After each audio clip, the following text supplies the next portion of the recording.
Hello मेरे प्यारे बच्चों। कल जो है हम लोग 1 से लेकर 10 तक साधारण ब्याज का क्वेश्चन सॉल्व किए थे। आज हम लोग जो है उसके बाद शुरू करने जा रहे हैं। 11 नंबर क्वेश्चन आप लोग देखिए क्या है। एक बार बुक निकाल लीजिएगा, यही वेस्ट बंगाल बोर्ड का जो बुक है इंग्लिश हिंदी वर्जन वाला, एक बार निकाल लीजिए।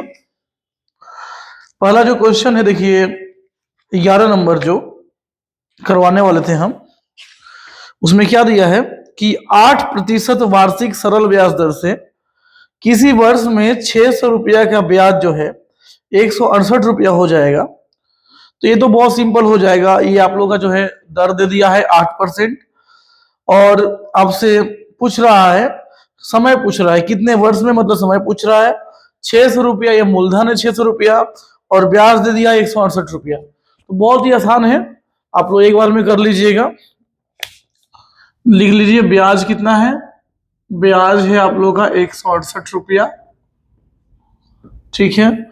मूलधन आप सबका कितना है जी, क्वेश्चन नंबर 11 थोड़ा मेंशन कर देते हैं। मूलधन है 600 रुपया, ठीक है। और दर कितना बोला है, दर क्वेश्चन में ऑलरेडी गिवन है 8%। 8%। तो आपसे पूछ रहा है समय। समय का फॉर्मूला पता ही होगा, समय इक्वल टू होता है ब्याज गुने 100 और मूलधन गुने दर। ये फॉर्मूला है समय का, तो समय इससे निकल जाएगा। यहाँ पे देखिए ब्याज है 168, यहाँ पे उतार दीजिएगा और मल्टीप्लाई बाई 100। आपका मूलधन कितना है 600 रुपया, पुटिंग हेयर, और दर है 8%। 2 जीरो कट गया बहुत आसानी से। 8 से सिंपल सा दिख रहा है कट रहा, 8 दूनी 16 और 8 एकम 8, और ये 3 से कट ही जा रहा है। 3 7 21, 3 दूनी 6, मतलब आया लगभग 7/2 वर्ष। अगर इसको तोड़ेंगे तो 3.5 वर्ष आएगा। सो यही होगा, आसान था, बहुत ज्यादा हार्ड नहीं है क्वेश्चन में। अगला 12 नंबर क्वेश्चन में फोकस कीजिए क्या है। 12 नंबर भी सेम आसान ही है कि यहाँ बोला है कि यदि किसी बैंक से मुझे 10% वार्षिक सरल ब्याज दर से 800 रुपया जमा करने पर मिश्र धन के रूप में 1200 रुपया मिलता है, तो मैंने बैंक में कितना रुपया जमा किया, मैंने बैंक में कितने समय के लिए पैसा जमा किया। बहुत सिंपल है, ज्यादा हार्ड नहीं है। एक व्यक्ति है, वो 10% वार्षिक सरल ब्याज की दर से जो है बैंक में जो है 800 रुपया रखता है, मतलब मूलधन यहाँ पे 800 रुपया हो गया, और उसको मिश्र धन के रूप में मिल रहा है पूरा पूरी 1200 रुपया। तो मिश्र धन से अगर मूलधन घटा देंगे तो हम लोग का ब्याज आ जाएगा। सिंपल सा ब्याज का फॉर्मूला लगाइएगा यहाँ पे 12 नंबर में। ब्याज इक्वल टू क्या होता है, मिश्र धन घटाओ मूलधन। आपके क्वेश्चन में मिश्र धन भी दिया हुआ है, मिश्र धन दे दिया है 1200 रुपया, और मूलधन जो है 800 रुपया दे दिया है। तो ये आपको मिल जाएगा लगभग 400 रुपया, ये ब्याज हो गया। फिर प्रतिशत भी दे दिया है कि दर जो है 10% था, और मूलधन तो खैर आगे से हम लोग लिख ही दिए हैं कि मूलधन है 800 रुपया, तो उसको यहाँ पे मेंशन कर दीजिएगा। और समय, यहाँ भी समय ही पूछा है तो समय सेम हो जाएगा, निकाल दीजिएगा, ठीक है। बहुत ज्यादा हार्ड नहीं है, आराम से बन जाएगा। हाँ, इसके बाद जो क्वेश्चन है उसमें थोड़ा सा हल्का सा दम लगेगा, उसको सिखाते हैं। यहाँ पे देखिए 13 नंबर क्वेश्चन क्या है, इस पे ध्यान दीजिएगा।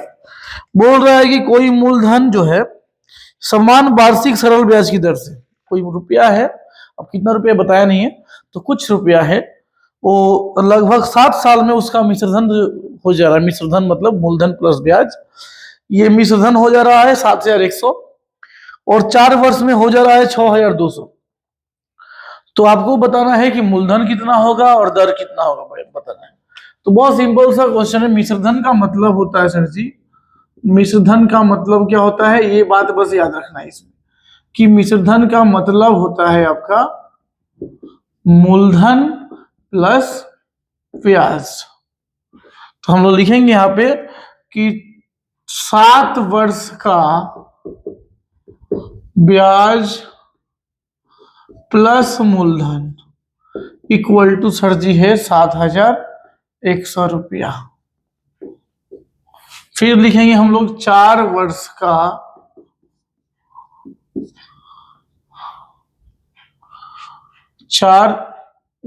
का ब्याज प्लस मूलधन इक्वल टू ये कितना हो जाएगा, तो 6,200 रुपया। ये सिंपल सा दिया हुआ है आप लोग का। यहां से जो है अगर सेम साइन होता है तो हम लोग लिखते हैं घटाने पर, जैसे यहाँ भी प्लस है यहाँ भी प्लस है, तो इसको अगर माइनस करना होगा तो हम यहाँ पे लिखेंगे घटाने पर। यहाँ भी प्लस माइनस हो जाएगा और ये भी माइनस, तो ये मूलधन प्लस में मूलधन माइनस में क्या हो जाएगा, कट जाएगा। सिंपल सा है। अब 7 वर्ष का ब्याज में से 4 वर्ष का ब्याज घटा देंगे तो क्या आएगा जी, 3 वर्ष का ब्याज। 3 वर्ष का ब्याज कितना होगा, यहाँ पे 7,100 में से 6,200 घटाइएगा तो आएगा 1,200 रुपया। ठीक है, आसान हो गया। अब 3 वर्ष का निकल गया तो आप लोग 1 वर्ष का निकाल लीजिएगा। 1 वर्ष का ब्याज कितना होगा, तो यही अगर 3 वर्ष का 1,200 है तो 1 वर्ष का निकालने के लिए हम लोग भाग देंगे तो आएगा 400 रुपया।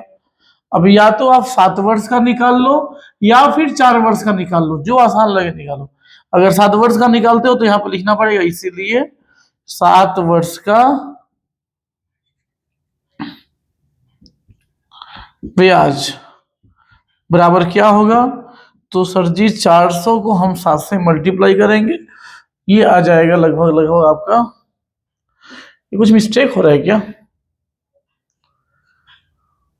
यही मिस्टेक हुआ है, देखिए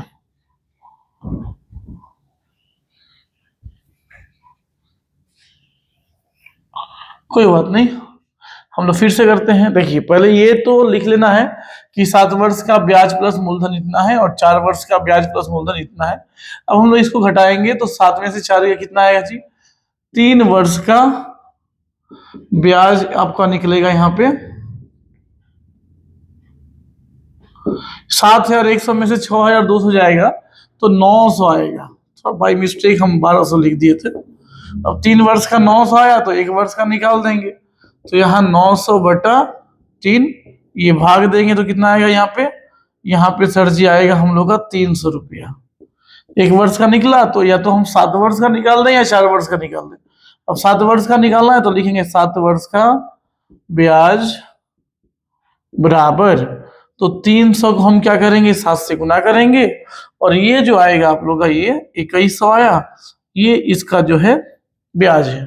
7 साल का ब्याज निकल गया तो मूलधन निकाल दीजिए। तो मूलधन इक्वल टू क्या होता है, तो मूलधन इक्वल टू सर जी होता है मिश्रधन माइनस ब्याज। मिश्रधन कितना है, मिश्रधन तो सर जी अभी आप लिखे हैं 7,100 और ब्याज कितना है, तो ब्याज हम लोग अभी यहाँ निकालें 2,100, तो ये 7,100 में से 2,100 घटा देंगे, ये जो हमारा आया 5,000 रुपया, ये हम लोग का मूलधन है। अब मूलधन आ गया, समय पता चल गया है और ब्याज तो पता ही है आप लोगों को, तो दर निकाल दीजिए। दर का सिंपल सा फॉर्मूला हो जाएगा कि ब्याज गुने 100 मतलब ब्याज कितना है 2,100, तो 2,100 को 100 से मल्टीप्लाई कर देंगे और मूलधन गुने समय, समय 7 है, 1 2 3, इधर भी 3 कट गया।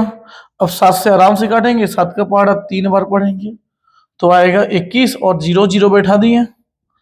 30 को अगर 5 से हम भाग देते हैं तो कितना आएगा 6, तो ये 6 जो है ये 6% दर आ गया और मूलधन कितना आया, तो मूलधन सर जी आया 5,000।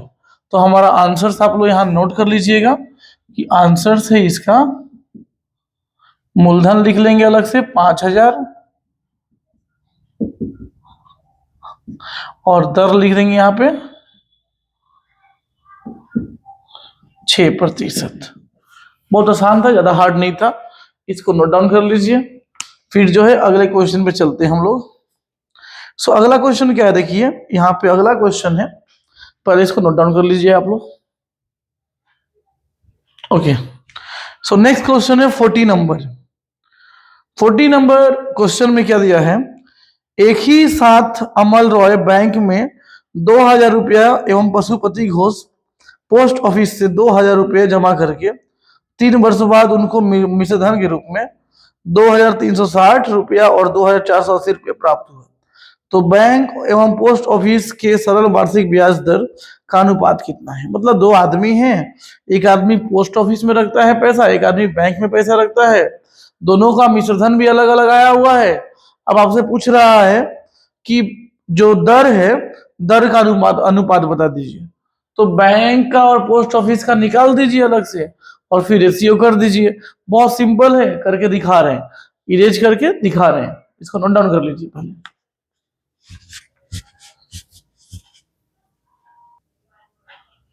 तो देखिए यहाँ पे क्या दिया है। बैंक में जो है अमल रॉय रखते हैं 2,000 रुपया और पोस्ट ऑफिस में क्या नाम है इनका, पशुपति घोष रखते हैं 2,000 रुपया। समय दोनों 3 वर्ष के लिए रखे हैं और मिश्रधन के रूप में इनको मिलता है 2,360 रुपया और इनको मिलता है 2,480 रुपया। ठीक है, ये दोनों का अलग अलग डेटा है। अब दोनों का हम ब्याज निकाल लेंगे। तो ब्याज बराबर क्या होता है, मिश्रधन घटाओ मूलधन। तो यहाँ पे मिश्रधन से मूलधन घटा देंगे, इनका आया 360 रुपया ब्याज और यहाँ भी वही करेंगे तो इनका आया 480 रुपया ब्याज। अब हमको निकालना है पहले दर निकालेंगे तब तो अनुपात निकालेंगे। तो दर यहाँ पे इस तरह जो है ब्याज गुने 100 अब बटा मूलधन गुने समय, ब्याज गुने 100 बटा मूलधन गुने समय, ये पुट कर देंगे। अब कट रहा है तो काट देंगे, जैसे 1 2 3 1 2 3 कट गया और यहाँ पे देखिए 3 से कट गया ये 16 बार में और ये 16 कट गया 2 से कितना बार में जी, 8 बार में। तो इसका रेट कितना निकला, 8%। इधर भी करते हैं 1 2 3 1 2 3, ये 3 से कट गया 12 बार में 36 और 2 से कट गया 12 जो है 6 बार में। तो इसका आया 6%। तो 6% और 8% आ रहा है। लेकिन हमको तो दर नहीं पूछा, हमको अनुपात पूछा है। तो हम क्या करेंगे, लिख देंगे यहाँ पे बैंक और पोस्ट ऑफिस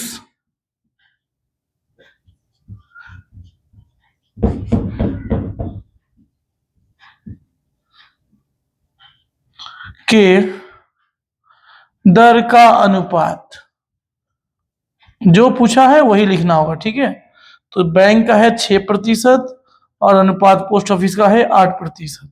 अब इसको तोड़ेंगे तो इधर आएगा 3 और इधर आएगा 4, तो ये हम लोग का आंसर्स हो जाएगा। ठीक है, इसको नोट कर लीजिए। 15 नंबर क्वेश्चन भी कोई बहुत खास नहीं है, बहुत सिंपल क्वेश्चन है। 15 नंबर क्या है, कोई बैंक नहीं है, क्या लिखा है, एक तात समवाय समिति है, वही फिर से आ गया। समिति रहने से ही वही गाँव में जो मतलब किसानों को लोन देता है या मतलब कोई छोटा मोटा बिजनेस करना चाहता है उसको लोन देता है। तो ये समिति है, ये यंत्र चालित तात खरीदते समय जो है, मतलब यंत्र से चलने वाली, मशीन से चलने वाली तात खरीदते समय 15,000 रुपये उधार की, कहीं 15,000 रुपया उधार लगाई और 5 वर्ष के बाद जो है वह 22,125 रुपये चुकाई है। मतलब मूलधन हो जा रहा है यहाँ पे 15,000, समय हो गया 5 वर्ष और जो मूलधन के साथ चुकाई मतलब मिश्रधन जो दे दिया है वो 22,125 दे दिया है। अब आपसे पूछा है कि दर कितना होगा बता दें, तो बहुत सिंपल है, एकदम ऐसे ही जाएगा, कोई बहुत हार्ड नहीं है। यहाँ पे 15 नंबर एज इक्वल है, इसी के जैसा बनाना है कि सर जी मूलधन जो है रुपया उधार ली थी 15,000, यहाँ लिख देंगे 15,000 आसानी से। फिर जो है चुकाना कितना पड़ रहा था उसको, तो सर जी चुकाना जो पड़ रहा था वो चुकाने गई है 22,125 रुपया। ठीक है, 22,125 रुपया जो है वो चुकाने गई है। तो ये मिश्रधन हो गया। तो हमको निकालना क्या है, यहाँ से हम निकाल लेंगे ब्याज। ब्याज बराबर क्या होता है जी, सर जी मिश्रधन से मूलधन घटा देंगे। तो मिश्रधन घटाओ मूलधन, मूलधन है कितना, तो मूलधन 15,000 है। अब 22,125 में से 15,000 अगर घटेगा तो कितना आएगा जी, आई थिंक आना चाहिए 7,125 रुपया। और यहाँ पे आपका समय भी दे दिया है कि समय सर जी है 5 वर्ष। तो 5 वर्ष निकल गया। अब क्या निकालना, आपको दर निकालना है, बस पुट कर दीजिए आंसर आ जाएगा। कि दर बराबर सर जी होता है ब्याज गुने 100। तो यहाँ ब्याज मेरा कितना है 7,125 रुपया, ये ब्याज है। इसको हम गुना करेंगे किससे 100 से, और फिर आपका मूलधन कितना है, तो मूलधन है सर जी 15,000 और गुने समय, समय कितना हुआ तो 5 वर्ष। सॉल्व कर लो, 1 2 1 2, 5 से कट रहा है काट दो, 5 से देखो 5 एकम 5, 7 में से 5 गया बचा 2, 2 और 1 21, तो 5 चौके 20, फिर बचा 1 और 2 12, फिर 5 दूनी 10 और फिर 2 और 5 25, 5 25 25, फिर ये दोनों 5 से कट रहा है काटेंगे, तो ये आएगा 5 दूनी 10, 4 2 5 8 40 और 2 5 5 25 25, और ये 5 से काटेंगे तो आएगा हम लोग आई थिंक 30। अभी भी ये 5 से कट रहा है, काट दो 5 से, तो सर जी ये तो 6 आ जाएगा, और ये तो 5 25 25 और 3 और 5 5 7 35, मतलब 57 और 6 आया। अभी भी कट रहा है, काट देंगे, ये जो 3 से कट रहा है, तो ये 3 से कट गया 2 बार में, और ये 3 से कट गया लगभग 19 बार में, तो आया हम लोग का 19/2। 19/2 को अगर हम डिवाइड करेंगे तो आएगा 9.5। इसी को जो है इस तरह लिखा होगा, 1/2 का मतलब ही होता है 0.5, ये बात ध्यान रखना है, ठीक है। 1/2 का मतलब क्या होता है 0.5। अगर डिवाइड करेंगे 1 को 2 से तो कितना आएगा, पहले पॉइंट देना होगा, तो 1.0 हो गया, अब 2 5 10, तो इसीलिए जो है ये आएगा, ठीक है। 15 तक बहुत आसानी से बन गया। अब हम लोग आते हैं 16 नंबर क्वेश्चन में, इसको नोट कर लीजिए।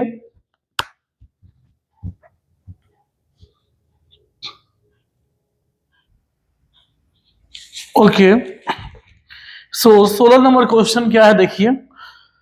16 नंबर क्वेश्चन में बताया गया है कि कोई असलम चाचा हैं, वो अपने कार्य क्षेत्र से मतलब कर्म क्षेत्र मतलब जहां पे ड्यूटी करते हैं वहां से उनको अंतिम अवकाश मिल गया। अंतिम अवकाश का मतलब होता है कि रिटायर हो गए हैं।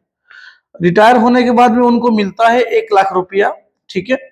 नॉर्मली जो आदमी रिटायर होता है उसको मतलब पेंशन वगैरह के लिए या फिर जो है पीएफ फंड मिल जाता है एक साथ, तो इनको 1,00,000 रुपया मिला है। उस समय प्राप्त धन का जो भी उनको उस समय रुपया मिला है, उस रुपया का वे कुछ भाग रख देते हैं बैंक में और कुछ भाग रख देते हैं पोस्ट ऑफिस में। तो अब बड़ी बात इस क्वेश्चन में ये है कि ये क्लैरिफाई नहीं किया है कि कितना रुपया बैंक में रखे हैं और कितना रुपया पोस्ट ऑफिस में रखे हैं। बस ये बोल दे रहा है कि बैंक में रखे हैं आपका कुछ रुपया और कुछ रुपया पोस्ट ऑफिस में रख देते हैं, और इस प्रकार रखते हैं कि ब्याज के रूप में उनको प्रति वर्ष हर साल जो है एवरी ईयर उनको ब्याज के रूप में इंटरेस्ट के रूप में उनको 5,200 रुपया मतलब लगभग लगभग 5.5 पकड़ लेते हैं, 5,400 रुपया, सॉरी 5,400 रुपया जो है उनको मिलता है ब्याज के रूप में। और यदि बैंक और पोस्ट ऑफिस का जो ब्याज दर जो है, यहाँ पे ब्याज दर गिवन है दोनों का, बैंक का है 5%, पोस्ट ऑफिस का है 6%। तो आपसे क्वेश्चन में पूछा है कि कहां पर कितना रुपया रखें, तो पहले तो क्वेश्चन समझना जरूरी है। अब क्वेश्चन समझ में अगर आ गया तो आपको हम यहाँ पे दिखा रहे, देखिए पहले क्वेश्चन नंबर यहाँ पे लिख देंगे कि 16 नंबर सर जी क्वेश्चन है। अब देखिए, माना नहीं पता है तो मान लेंगे, माना असलम चाचा जो है, असलम चाचा, ठीक है, बैंक में रखते हैं 100 रुपया, बैंक में 100 रुपया रखें तथा पोस्ट ऑफिस में नहीं पता यहां पर भी, तो यहां पे लिख देंगे Y रुपया रखें। बैंक में 100 रुपया और पोस्ट ऑफिस में Y रुपया, तो दोनों मिलाकर के कितना होना चाहिए उनका टोटल जितना रुपया था, कि सर जी टोटल तो 100 रुपया 1,00,000 रुपया था, 1,00,000 में कुछ रुपया बैंक में रख दिए, कुछ रुपया पोस्ट ऑफिस में रख दिए, तो ये टोटल कितना रुपया हुआ 1,00,000 रुपया। और इसको हम इक्वेशन मान लेंगे कि ये पहला इक्वेशन 1 हो गया, ठीक है, समीकरण मान लेंगे। अब इधर लिख देंगे बैंक एक तरफ और एक तरफ हम लोग लिख देंगे इधर पोस्ट ऑफिस। थोड़ा सा क्वेश्चन को इलाबोरेट किया जाए।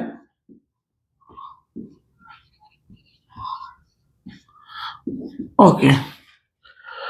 सो देखिए बैंक में जो है x रुपया रखते हैं, तो यहाँ पे मूलधन भी मानना पड़ेगा कि माना यहाँ पे मूलधन जो है सर जी हो जाएगा आपका 100 रुपया, और यहाँ मूलधन हो जाएगा आपका जो माने हैं y रुपया।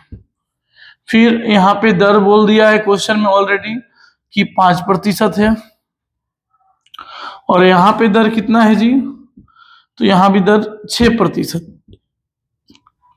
यहाँ समय जो है वो भी 1 वर्ष है, और यहाँ भी समय जो है 1 वर्ष ही है। तो ब्याज हमको निकालना पड़ेगा दोनों तरफ का। सो ब्याज निकालते हैं। ब्याज का फॉर्मूला लिखने का दरकार नहीं है, वही मूलधन गुने समय गुने दर। तो मूलधन है सर जी 100 रुपया, गुने समय है 1 वर्ष, और 5% बटा 100 कर देंगे। इधर भी वही निकालेंगे, ब्याज बराबर सेम करना है, कुछ भी चेंजेस नहीं करना है। मूलधन गुने समय गुने दर बटा में 100। अब जो है काटने का जरूरत नहीं है, डायरेक्ट लिख देंगे 5x और बाई 100, और इधर भी 6y/100। अब ये दोनों चूंकि ब्याज है, दोनों ब्याज मिलकर कितना होना चाहिए, तो सर जी दोनों ब्याज मिलकर होना चाहिए,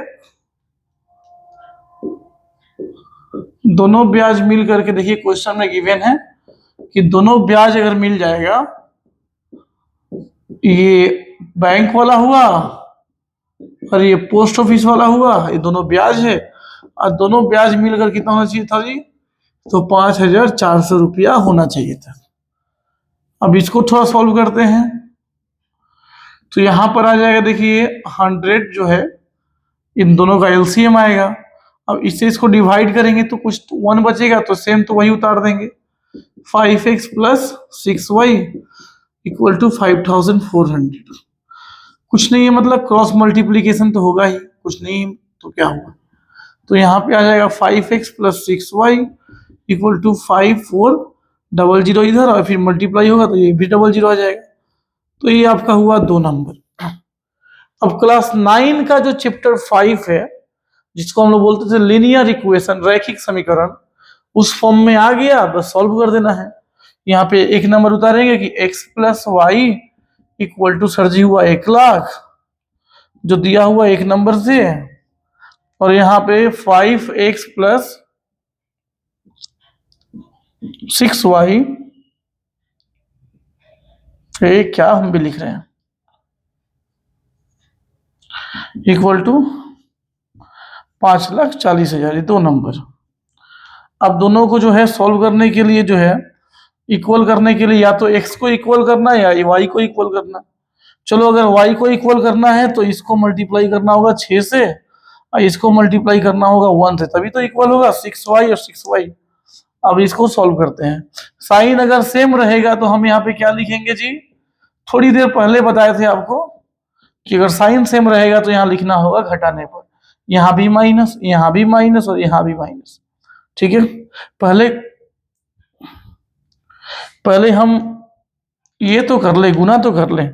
तो 6 को अगर x से करते हैं तो आएगा 6x, ठीक है, प्लस 6 को अगर y से करते तो आएगा 6y, और 6 को अगर 1 लाख से करेंगे तो आएगा 6 लाख। इधर भी अगर 1 से करना तो सेम तो वही उतर जाएगा, 5x + 6y = 5,40,000। अब साइन अगर सेम रहेगा तो बताए थे अभी थोड़ी देर पहले ही कि यहाँ लिखेंगे घटाने पर, तो यहाँ भी माइनस, यहाँ भी माइनस, और यहाँ भी माइनस। ठीक है, ये प्लस और माइनस क्या हो जाएगा, कट जाएगा। 6x में से 5x गया तो कितना बचेगा, x, और इधर में 6 लाख में से 5,40,000 गया तो कितना बचेगा, सिंपल सा बात है, 60,000 बचेगा। तो डायरेक्ट आपका x का मान आ गया, x का मान निकल गया। अब यहाँ पे जो है x का मान समीकरण 1 में बैठाने पर 1 नंबर समीकरण क्या है जी, तो 1 नंबर समीकरण है x + y = 1,00,000 और x का वैल्यू आ गया हम लोग कितना 60,000 है ना। यहाँ पे जो है थोड़ा सा लिख देते हैं, x का वैल्यू है 60,000, y का वैल्यू नहीं दिया हुआ है तो निकालना पड़ेगा। अब ये जो है y, ये 60,000 कुछ नहीं मतलब प्लस है, तो इधर आएगा तो क्या हो जाएगा सर जी, इधर आने से वो माइनस हो जाएगा, तो माइनस कर देंगे 60,000 हम लोग, तो हम लोग आएगा 40,000 रुपया। ठीक है, इधर आया 60,000 रुपया और इधर आया 40,000 रुपया। तो मतलब कि बैंक में रखे थे 60,000, यहाँ पे लिखना पड़ेगा आंसर, इसीलिए असलम चाचा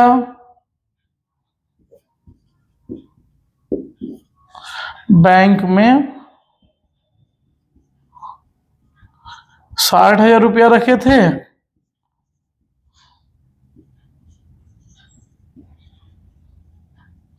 तथा पोस्ट ऑफिस में